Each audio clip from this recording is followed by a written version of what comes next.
A reading from the book of Revelation. I, John, saw another angel coming down from heaven, having great authority, and the earth became illumined by his splendor. He cried out in a mighty voice, "Fallen, fallen is Babylon the Great. She has become a haunt for demons. She is a cage for every unclean spirit, a cage for every unclean bird, a cage for every unclean and disgusting beast." A mighty angel picked up a stone like a huge millstone and threw it into the sea and said, "With such force will Babylon the great city be thrown down, and will never be found again. No melodies of harpists and musicians, flutists and trumpeters will ever be heard in you again.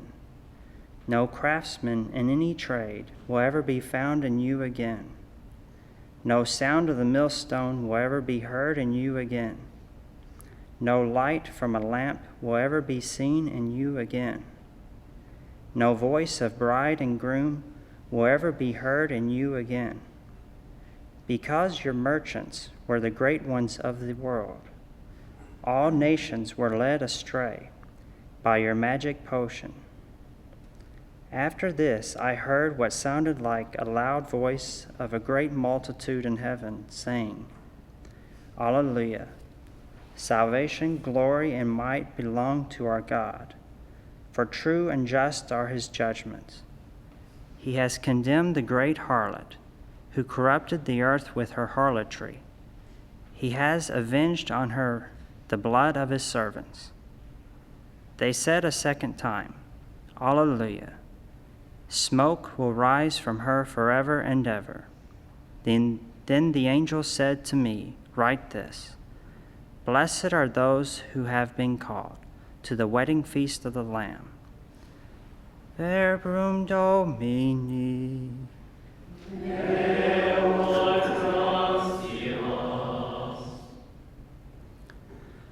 Blessed are they who are called to the wedding feast of the Lamb.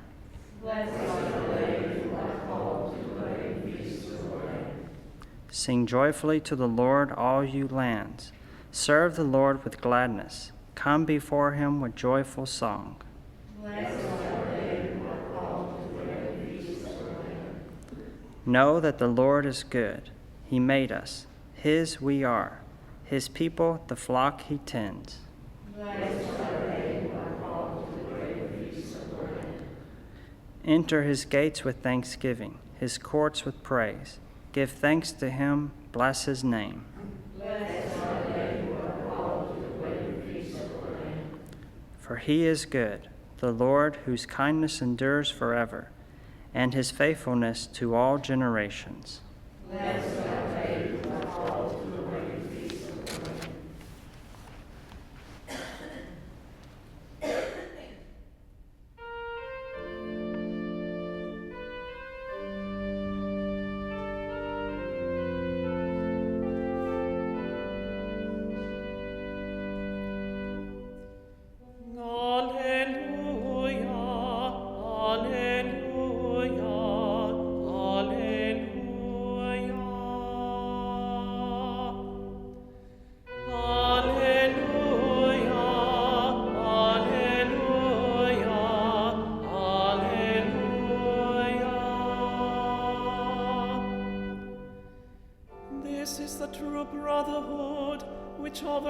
The strife of the world. They followed the Lord and attained the heavenly kingdom. Alleluia, alleluia, alleluia.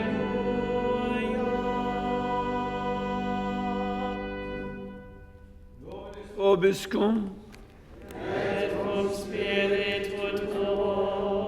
Lectio Sancti Evangelii secundum Lucam. Gloria tibi, Domine. Jesus said to his disciples, When you see Jerusalem surrounded by armies, know that its desolation is at hand. Then those in Judea must flee to the mountains. Let those within the city escape from it. And let those in the countryside not enter the city.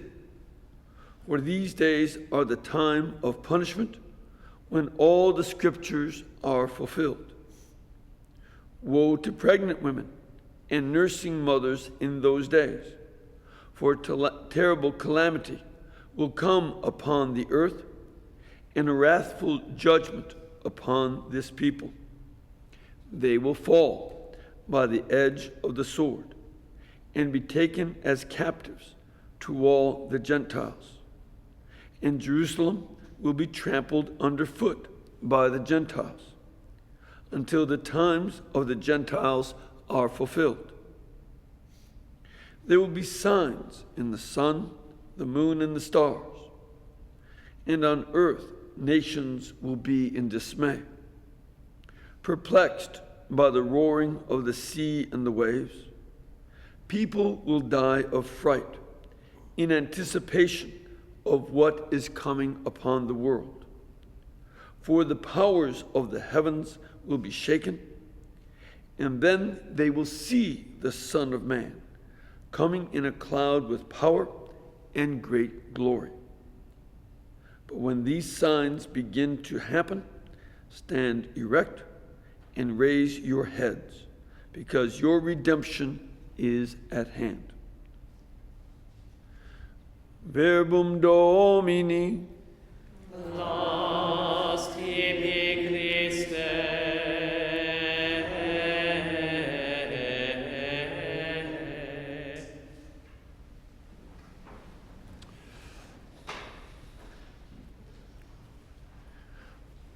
Today we celebrate this feast of all the saints of the Seraphic order, that is, of all the different Franciscans. And there are many, many communities of Franciscans, both men and women. And this celebrates like something parallel to All Saints' Day, not only those who are canonized, but those many others who are not canonized and yet have become saints by the way they lived out their vocations as Franciscans. Not only in the first and second orders, but in the third orders as well. And that this life of holiness that was first inspired by St. Francis, who is one of the, in some ways different than many of the other founders. You know, St. Benedict clearly established a type of community with a structure that he ordered because he had experienced so much chaos amongst the various monks and hermits of his day. Whereas St. Francis is not so much that of an organizing saint. St. Ignatius Loyola, my founder, was also very much an organizer.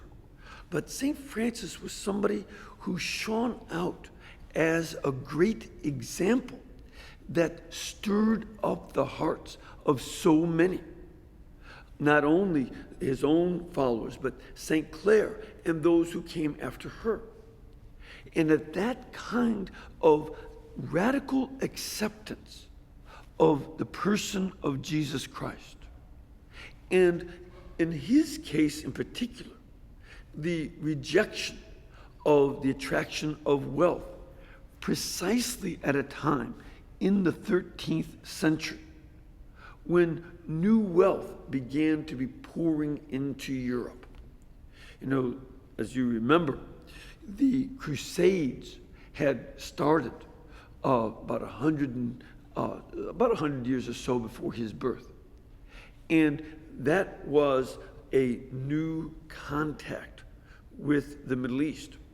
And in many ways with even the Byzantines. The Byzantines, of course, had some relations with the West, but the West had been so overrun by barbarians for hundreds of years that, you know, contact with the East and trade was not such a big issue because Europe was trying to recover from these barbarian invasions. But with the Crusades, these now converted barbarians went to defend the Christian empire of the East, the Byzantine Empire, and they came in contact with learning and sophistication and a kind of wealth that they were unfamiliar with. And over that next 100 years, that wealth began to pour into Europe. And by the time of St. Francis, the fighting had really eased up. There were still some battles. St. Louis, of course, went over there and a few others. But they were actually much more interested in trade. And St. Francis' father was one of the beneficiaries of this. You know, trading in fine cloth from the East was very lucrative, as others had found spices and other new products very lucrative in Europe. And Europe experienced a real revival of its material wealth. The peace that came with the conversion of the barbarians and this new influx of books and learning and material products was fascinating to the Europeans. And many of them became somewhat cold in their faith. There was such an attraction to the various new products that their faith cooled. And of course, Francis himself was somebody who was attracted to that wealth. As a young man, was very interested in, of course, being Catholic. He takes that for granted, but that was put on a back burner compared to his attraction to wealth and material prosperity. And as he recovered from illness, he saw that, death is something that puts all of that in perspective. It cannot give a meaning to one's life. Wealth, for all of its enjoyment, isn't something worth dying for. And so he meditated on Christ and became attracted to Christ in his poverty.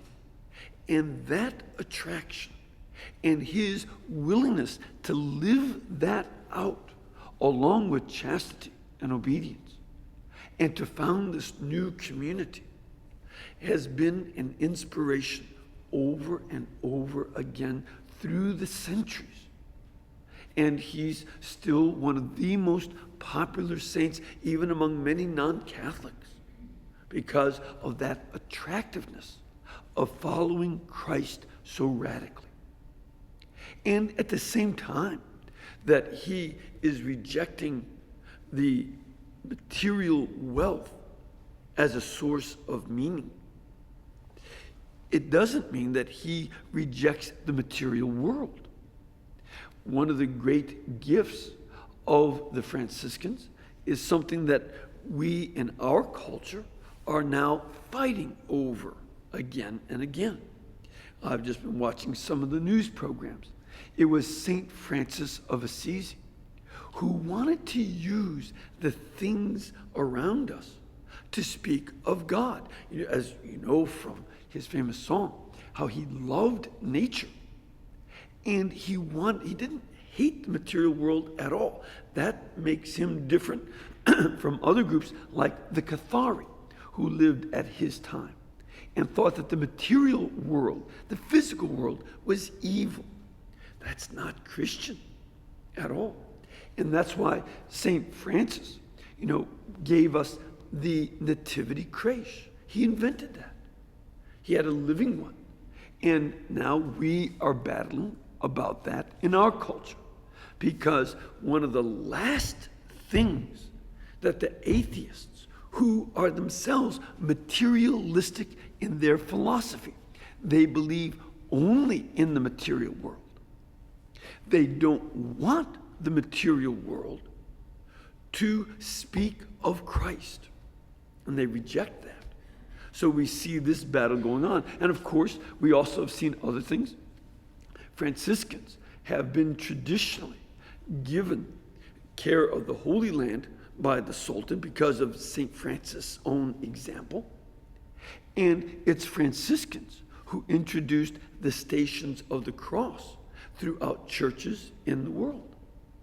And with their care, it's a sense of, if you can't go to Jerusalem yourself, you can walk the way of Christ and focus on him, using these images of the stations of the cross to enter into his sufferings as well as his birth.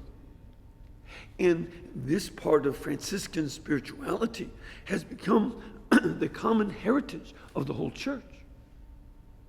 And again, we see some folks, including some Catholics, who instead of coming inside the church to walk the Stations of the Cross as a mini pilgrimage, there are some who would say, no, we'll do a labyrinth in front of the church and enter into an abstract state of consciousness through walking this labyrinth. And seek that, to see some of them put it in terms of seeking the emptiness within, all sorts. They have all sorts of ideas. Whereas the gift of Franciscanism has been that love of this world in such a way that we see Christ. And many great saints have come up by rejecting materialism and possession of much wealth as any source of the meaning of life, and instead focusing on how the material world speaks to us of Jesus. This is key. Now, I emphasize that because of today's reading from Revelation 18 and 19. Because it describes how Rome was a city that focused on material wealth. We didn't go through every verse, it's a long section.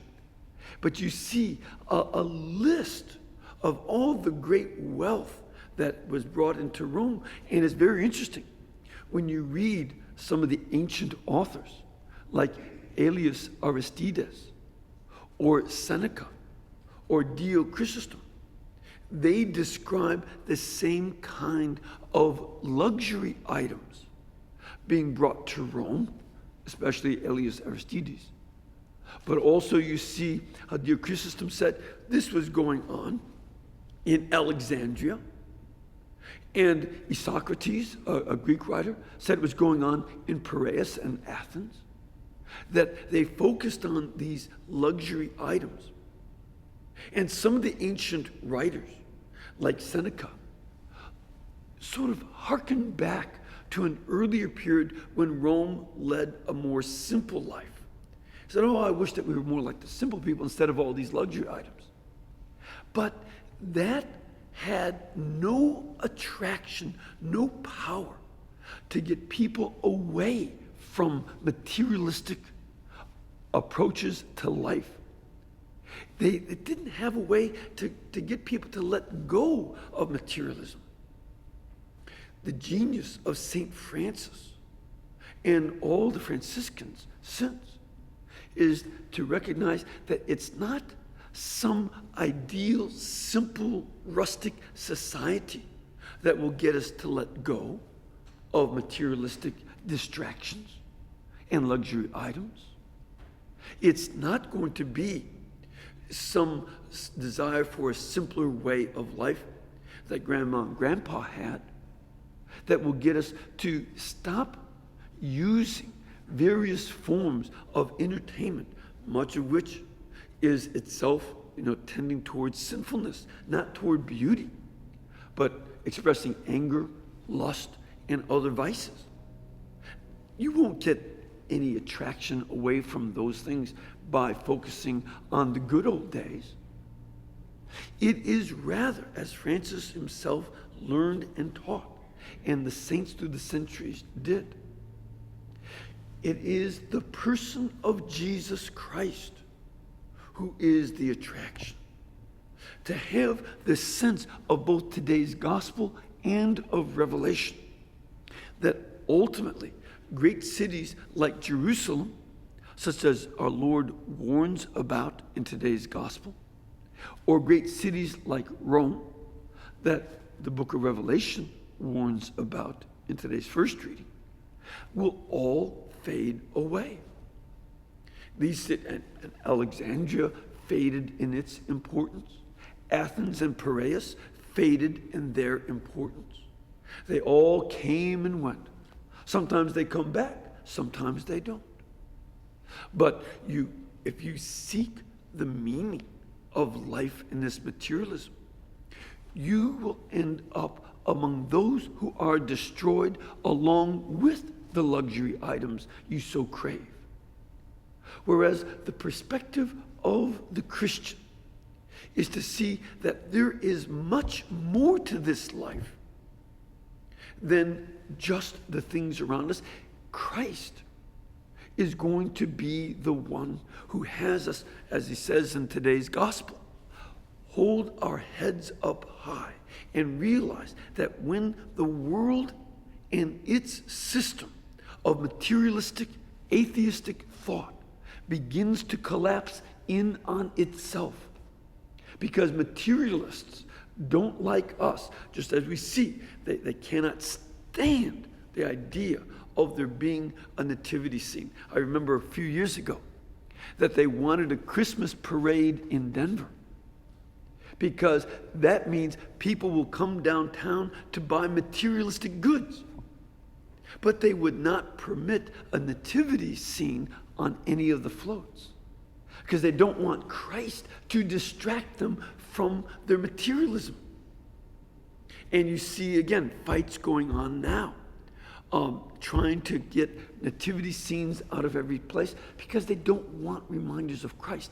We, on the other hand, learn from Francis, who gave us the nativity scene, and from all the Franciscans who have helped us to pass it on through the centuries, and the Stations of the Cross as well, that Christ is willing to enter into this world. Christ, and this is part of the importance of the Nativity, Christ really enters into this physical world in simplicity and poverty.